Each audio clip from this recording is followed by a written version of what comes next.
dean of a few programs, including the IT program at North Arkansas College in North Central Arkansas, Harrison, Arkansas. This is my colleague and friend Rick Williams, who is the director of IT services for the college. But for the last year and a half or so, he's also been helping run the academic networking IT program.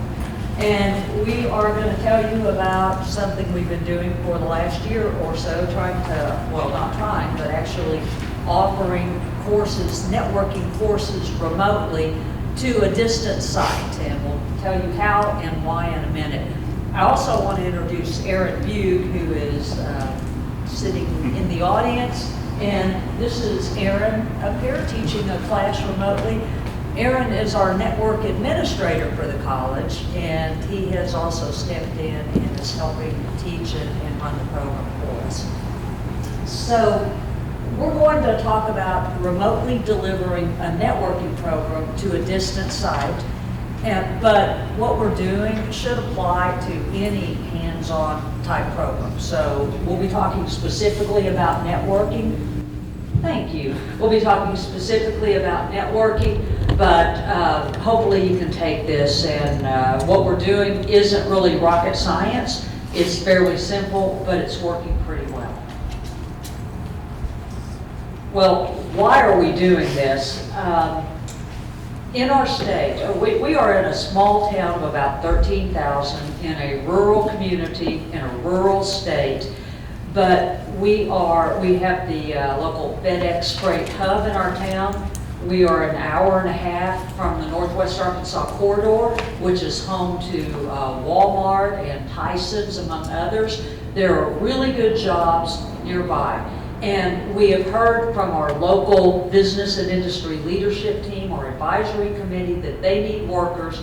We know from state workforce reports, we know from labor market reports, that they need workers. So our college, we need to be graduating more networking IT students. But for a variety of reasons, location, the culture of the area, our resources, students have a tough time getting to us. Our networking program, if you want to become a networking technician at North Arkansas College, until very recently, you have to get yourself on campus during the day, be there all day, and complete the courses. And that is really hard for some people to do. So we started trying to think about how we can improve access, and we can get more graduates, and how we can provide access specifically to our more rural, even more rural than our town, to our more rural residents, and provide them with high-paying, good jobs. So that is really what led us to this, the need for more graduates. I've got a talking point up there that says that Arkansas has consistently ranked bottom, second from the last, in per capita income and also in educational attainment. And I sort of think those two might be a little bit related. So we need to get some more students out and graduated and able to participate in some good jobs. We use Canvas as our LMS, which is nice because the Cisco Academy and the NetAcad is also Canvas, living on Canvas. So we're able to export a lot of the material from NetAcad into our own Canvas environment. Everything doesn't come across, but a good portion of it does, and it makes it a little more seamless than just having the students keep giving them links. So anyway, the top left is our Canvas environment with our CCNA 1 or the Network Fundamentals class that we're getting ready to teach this fall. Then you see the Cisco NetAcad courses from their side, so we can access their curriculum through ours, and we have curriculum stuff between those two. But right now we're set up to where we offer Network Security 1 online, which is part of that program. We have some Microsoft operating system courses that are offered online as well. And this fall, we're going to have a small cohort of CCNA 1 or Network Fundamentals students that are going to be totally online. We have a biomed degree where it's going to be a completely online degree, and they needed a networking course. So we are trying to leverage the Cisco Academy course to fulfill that networking requirement they have. So this will be a challenge. There's not going to be much of a hands-on component on that one because it's truly online, but I don't think they will be going on to Cisco, so with the Cisco program, so we're going to be doing everything on virtualizing or simulation. Now, just to kind of switch over, we're going to show you our rooms that we have set up. This is on our home site. We have the left side is from the front of actually both of them are the front views of the room. And you can see that it's a typical lab classroom. And we have several stations. We have 20 stations plus an instructor station. And in the back, you see our regular network stacks. We have a TV in the back so the instructor can see the remote students.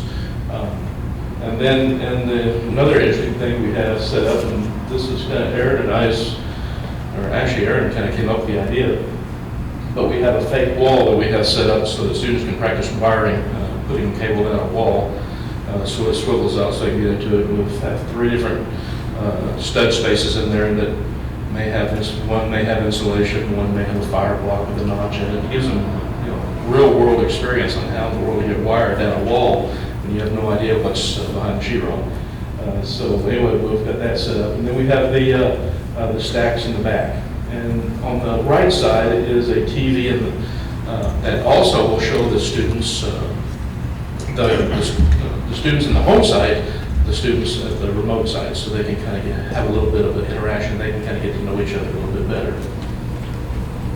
Now this is at the rear of the room, pretty typical for a CCNA or Cisco Network Academy. We have 6 different pods of equipment, 3 routers, 3 switches per pod on those racks. On the left side is all of our patch. So all the machines in the room are tied into this patch panel so that if they want to use a console cable, they just patch it across, or if they want to use a different network or connect to one of the switches, they can patch into there. And each of these are also tied to patch panels on each of the racks here. So it's easy to connect from the machine. You don't have to have wires running all over the floor, and so it works very, very well. And you're probably saying, how does this have to do with remote? We want to get there just a second. And these are just a couple of our students. Now the remote site over in our Carroll County Center, this is the front view of that classroom. And as you can see, it's a standard classroom, so we share this with other programs. There could be a math class in there, it could be an English class, so we have to kind of share that space and make it kind of adaptable for all the different ones.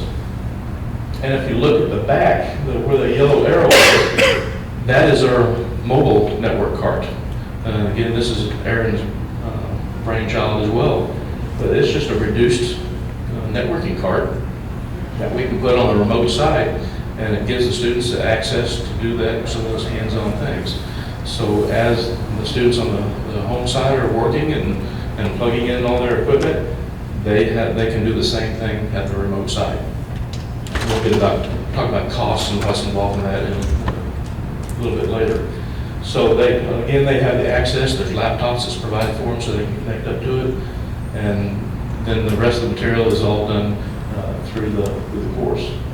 The green arrow will point to the rear camera, and the main reason why we have a rear camera in this site is because we want the flexibility of having the instructor giving them the opportunity to be able to go to this site and teach from here.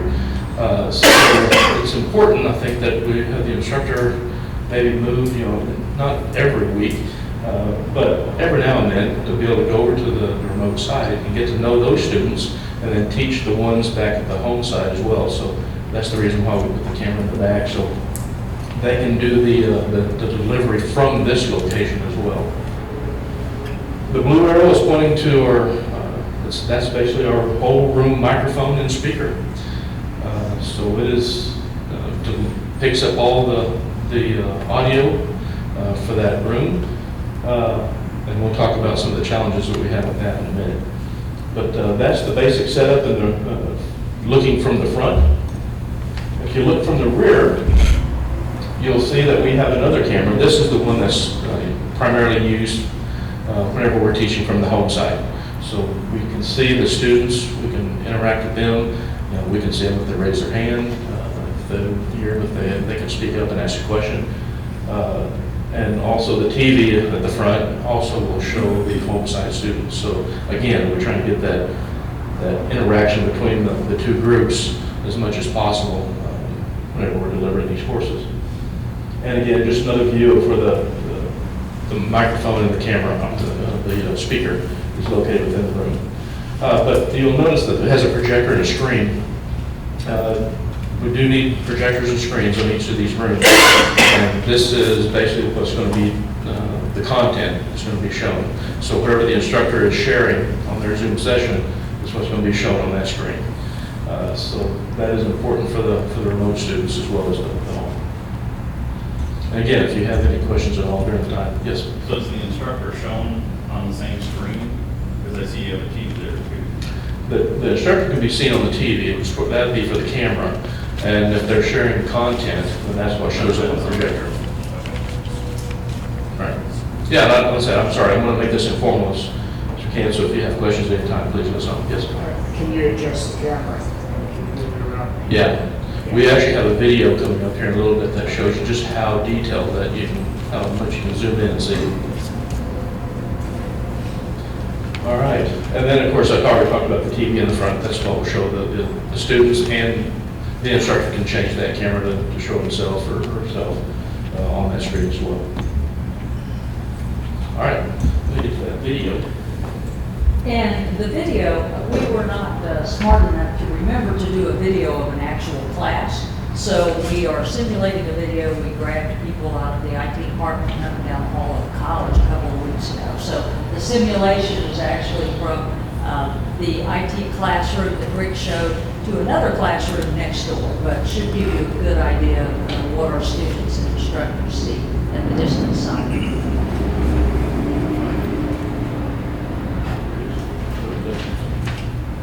And there is no audio in this video, but there typically is good audio between the two rooms. All right, so this is the local site, and what you'll see is Aaron teaching his You'll class. see that, Can okay. you see the little right?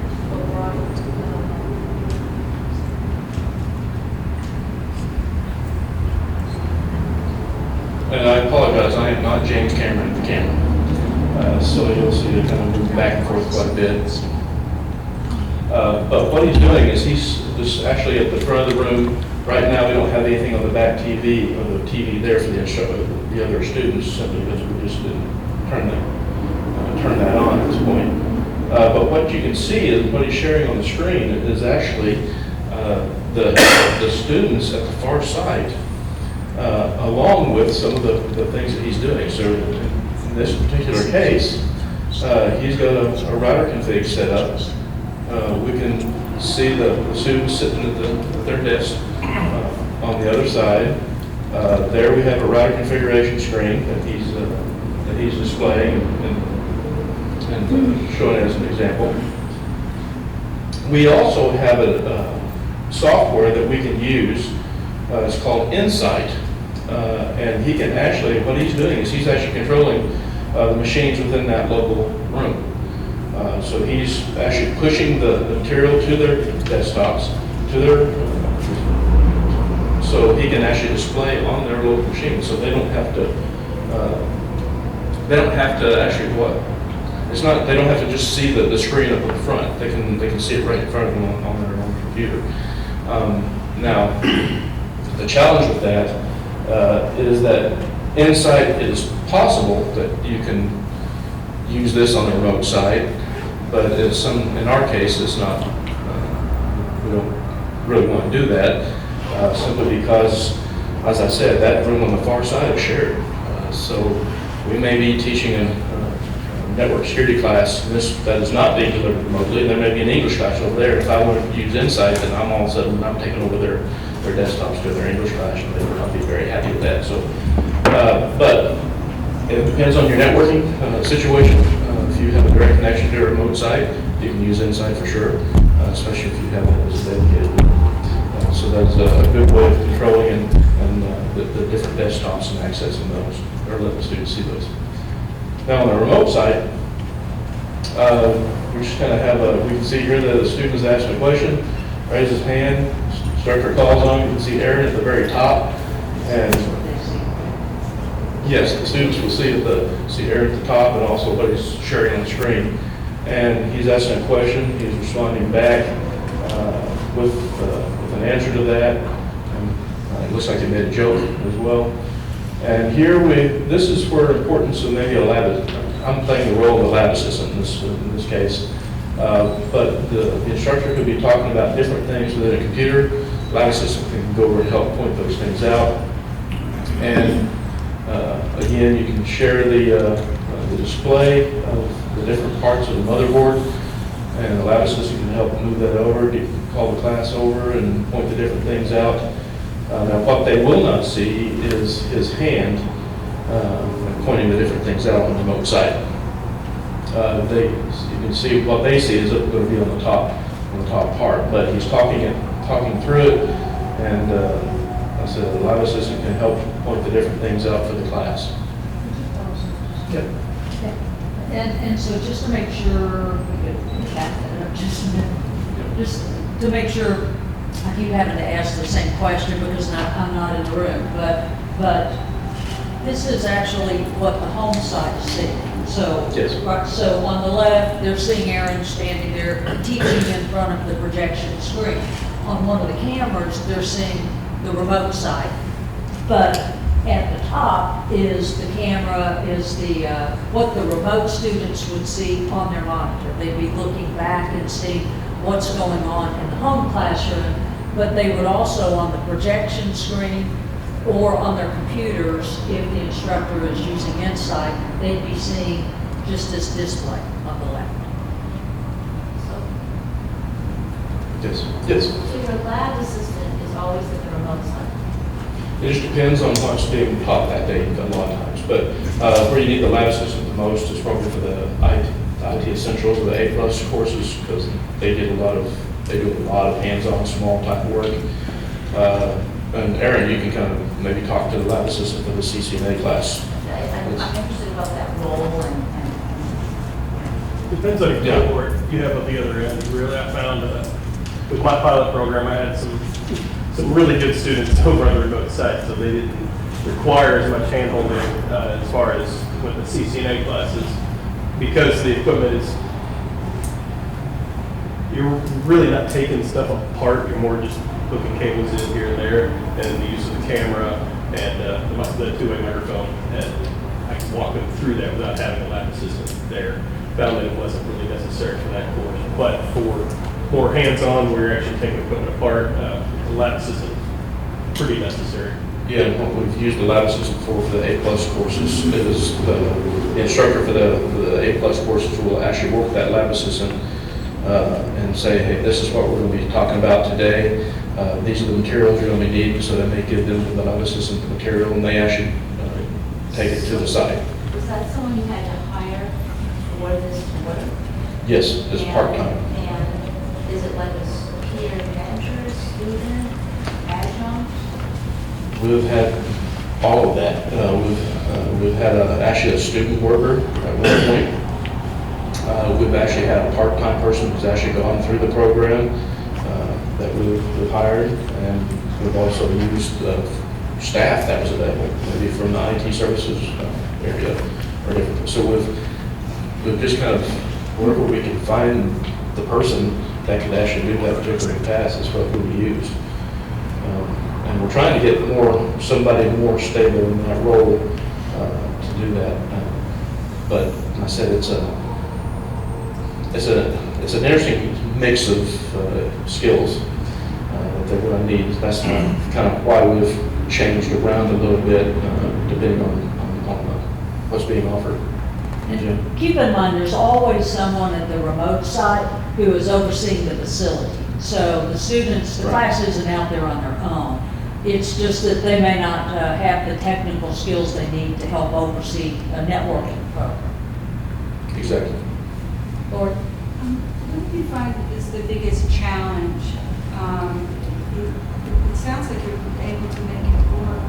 Where, you know, for those of us that might want to try this with some of our remote sites, what would you say we would really need to, you know, be mindful of? Where is there sort of like a, oh, I wish that would work better, or you know, we need to keep enhancing It's a this? good statement. We have a whole slide dedicated to challenges. It's a long. Yeah.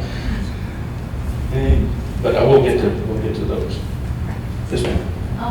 Have you compared success in the simultaneous option, which I like, versus an online option? It's hard to compare just yet because we've only done this 1 year. But the good news is everybody on the remote side is finished.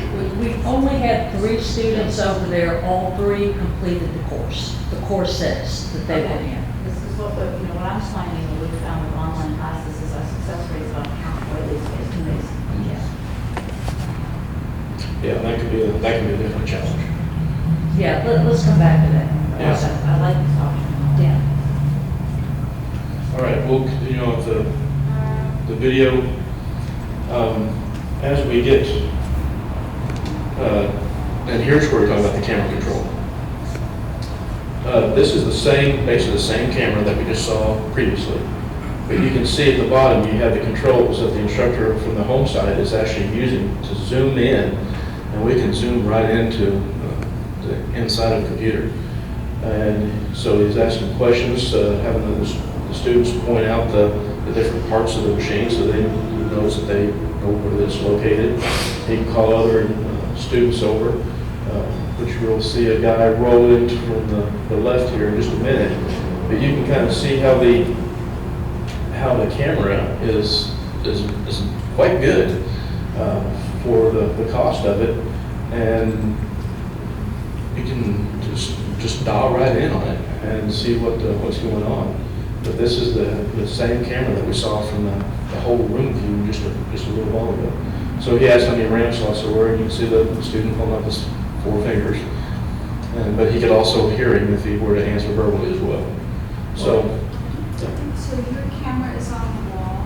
it's on the wall. And how is it, so how is it getting over to? It's all through Zoom control. It's a pan-tilt zoom camera. So he just basically adjusted the camera angle and the zoom, and you can dial in. Now, certain parts of the room, you may not be able to do this because of just the angles. But if you set them up in the middle part of the room, you can zoom right in on the systems and the different devices. I've used this scenario a few times when the students have trouble connecting cables to the correct ports on a router. You know, just verbally cueing them to turn the rack a certain direction, remote control the camera to zoom in to where they're at. And I can even share that video stream that I'm seeing and talk them through it. Be like, all right, you need to, you're plugged into port 0, you should be plugged into port 1. It works quite well for those things. I used it quite often at the beginning of the semester, the first semester, whenever they were learning the equipment. And after they figured out, okay, what port's what, I didn't have to use it as often, but it does work really well. And the A+ class for showing out inside the computer. And by the way, these rooms are what we call Zoom Light rooms. We have other rooms, a couple other rooms on campus that are more fully fitted out, not necessarily for technical programs, but for Zooming general ed classes. Okay, question. What's your sound quality? That is one of our challenges. Okay, because I'm using some remote stuff too, and sound is the biggest. Sound, well, I don't want to get that. But yeah, sound is definitely a, get back to this here.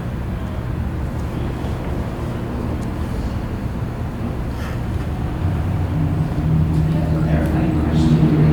When you say Zoom, are you talking about a camera or the remote application? It's the video Just double Yes. checking.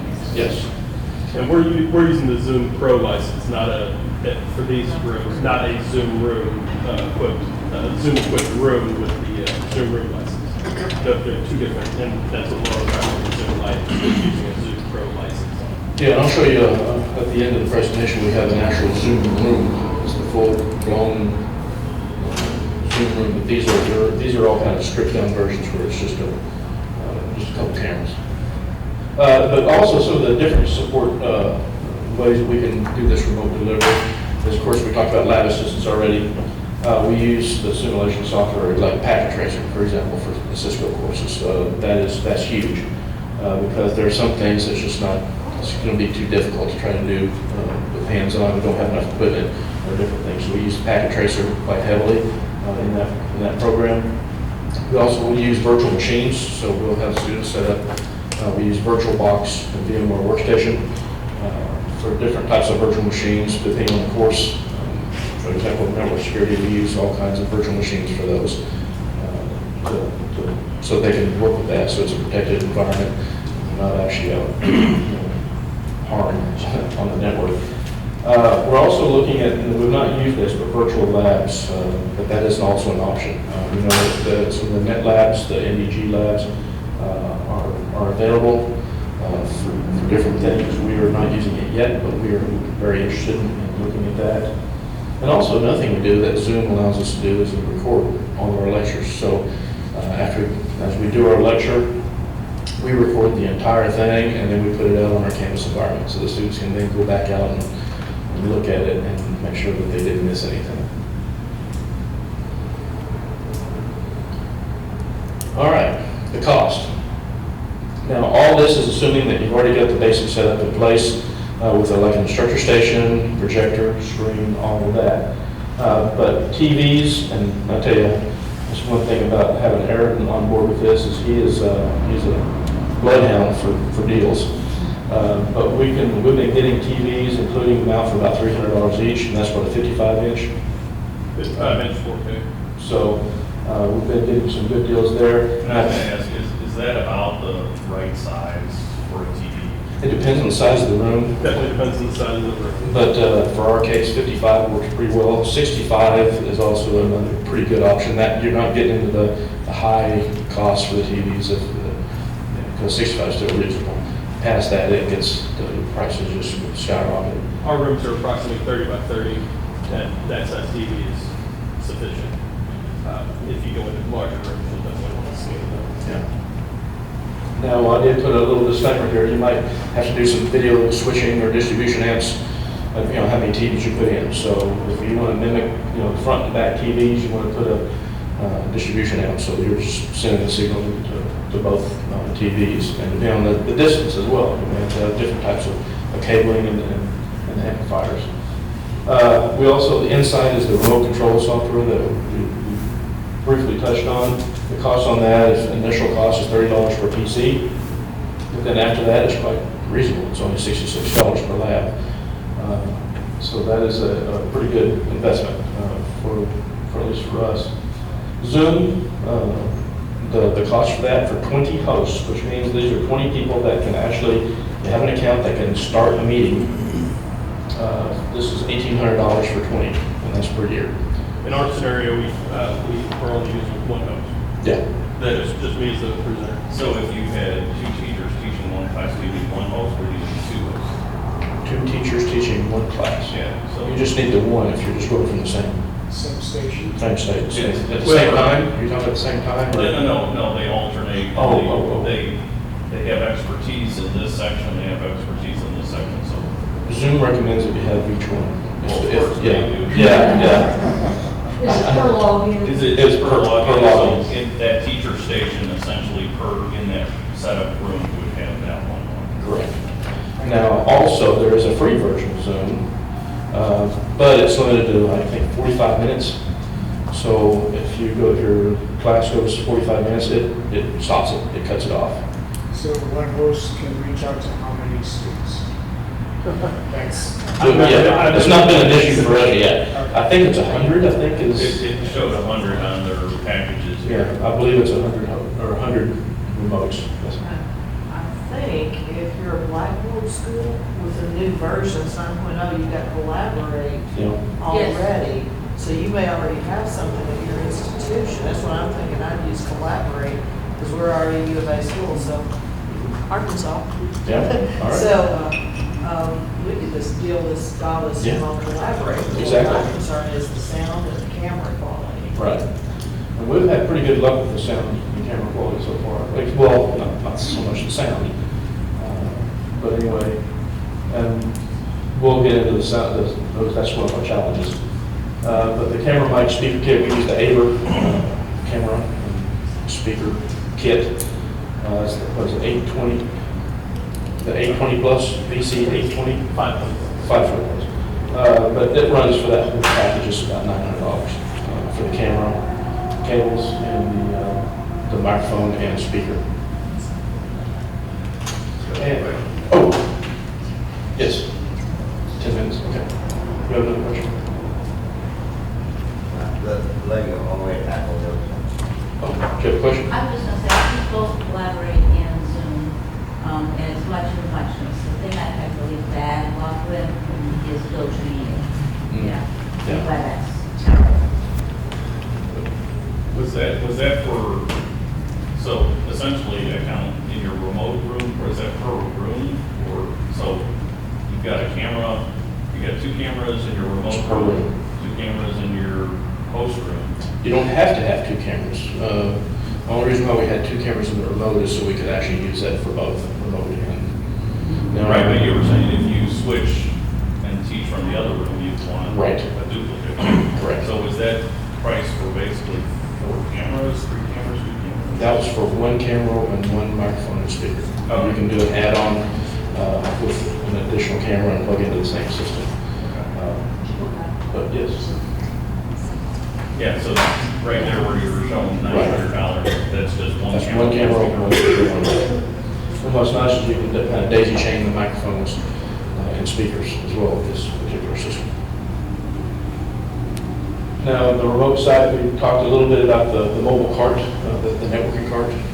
This is the total cost, at least what we kind of paid was $3,600, and you can kind of see the breakdown of that. Where you can save some money is the laptops. We repurposed laptops. So being kind of our foot in both sides of IT services, we had access to laptops that were, the staff may have turned in or whatever, so we were just reusing of the older laptops that may not have been appropriate for an office anymore, but it would work perfectly for this one. That is our mobile cart. It's worked quite well. It's been quite stable. How many students would that support? Well, we have 2 laptops on it right now. I think we're going to put 3. But you can, a lot of these they work in teams and work together. So we can have 3 different connections at the same time with the 3 laptops. I found that 3 students is about the most you want to have For one on a pod for collaboration. Trying to go 4, too much, not enough involvement. Yeah. And also it kind of gets crowded around there too. All right, the challenges. Of course, anytime you're doing with remote, but it's online, remote delivery, how do you keep everybody engaged? Because sometimes it's easy, since they're on a little monitor on the back, sometimes it takes a lot of training to, 5 minutes, okay. It takes a lot of training for the instructor to keep an eye on that monitor to see if there's questions or see if they're falling asleep or whatever. So keeping them engaged is a big one. Also, that qualified laptop is what we talked about. Like I said, we had to just try all different kinds of things this last year to make sure we had somebody that could do those things and help those students in that area. Logistics, we're 40-something miles away. If we need supplies, somebody's going to have to get in a car and drive them over there. So sometimes that can be a problem. And if there's an issue, if we have to do troubleshooting, thankfully we had some really good students. They could actually work through and help troubleshoot the problems for us. But there could be situations where we have equipment just will not work right, and we may have to actually visit the site to do that. So troubleshooting and updating is an issue. Room scheduling, again, like I said, we share that remote side with other programs, so scheduling that, make sure everything meets at the same time as the home site can be an issue. And also, connectivity and power.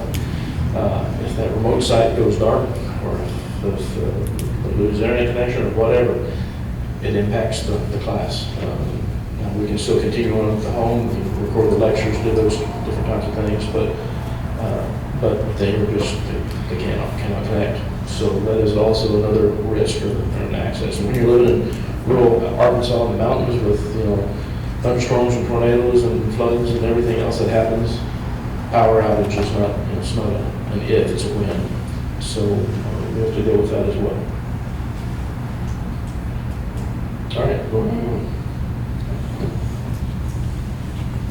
Something I really like about NSF ATE is that when you are submitting a proposal, they're not expecting you necessarily to affect 100 students the first year. They are good with making incremental changes. So we actually had 2 students enrolled in remote courses at the Carroll County Center at the start of the semester. Aaron actually ended up with 3 students because a student who was coming to the home site decided the remote site was closer. So 2 students enrolled in the A+ sequence, 2 students enrolled in the CCNA sequence, moving up to 3 of them.